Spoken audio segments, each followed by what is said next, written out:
Hello all welcome to the channel. ఇవాళ పాలకూర recipe చూద్దాము. కావలసిన పదార్థాలు పాలకూర, కొబ్బరి, వెల్లిపాయ, ఉల్లిగడ్డలు అండ్ పచ్చిమిరపకాయలు. ఇక్కడ నాకు రెండే కావాలి, సో రెండే తీసుకున్నాను. ఫస్ట్ కొబ్బరిని తురుముకోవాలి. సన్నగా తరిగిన పాలకూర, ఉల్లిపాయలు, పచ్చిమిరపకాయలు అండ్ వెల్లిపాయలను కూడా చిన్న చిన్నగా తరుక్కోవాలి.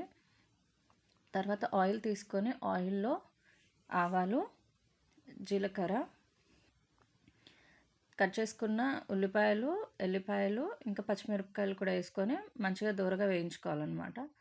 అది వేయించుకున్న తర్వాత అందులోనే కొంచెం పసుపు కూడా వేసుకోవాలి. అది ఫ్రై అయిన తర్వాత కట్ చేసుకున్న పాలకూర కూడా అందులోనే వేసి మంచిగా కలుపుకోవాలి.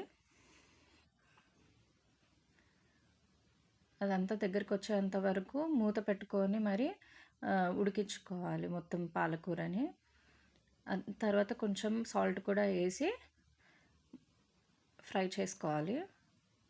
అందులోకి వెళ్ళి వాటర్ అంతా వచ్చేస్తుంది అనమాట. ఆ వాటర్ అంతా పోయేంత వరకు పాలకూరని ఉడికించుకోవాలి. లో టు మీడియం ఫ్లేమ్ మీద ఉంచేసి మొత్తం వాటర్ పోయేంత వరకు కలుపుకుంటూ ఉండాలి. అప్పుడప్పుడు మధ్యలో కూడా చెక్ చేసుకుంటూ ఉండాలి. వన్స్ వాటర్ అంతా పోయిన తర్వాత కొబ్బరి తురుము ఏదైతే ఉందో అది కూడా వేసుకొని మొత్తం కలుపుకొని మంచిగా ఫ్రై చేసుకోవాలి. సిమ్లోనే పెట్టుకోవాలి ఫ్లేమ్ మాత్రం, లేకపోతే అడుగంటుతుంది. అప్పుడప్పుడు చెక్ చేసుకుంటూ మొత్తం కలిపేసుకుంటే హెల్తీ అయిన పాలకూర కొబ్బరి రెసిపీ రెడీ అండి. ఇప్పుడు ఎలాగో మనకి శ్రావణ మాసం కాబట్టి కొబ్బరి తురుము చాలానే ఉంటుంది. సో హెల్తీగా ఈసారి ఇలా ట్రై చేయండి.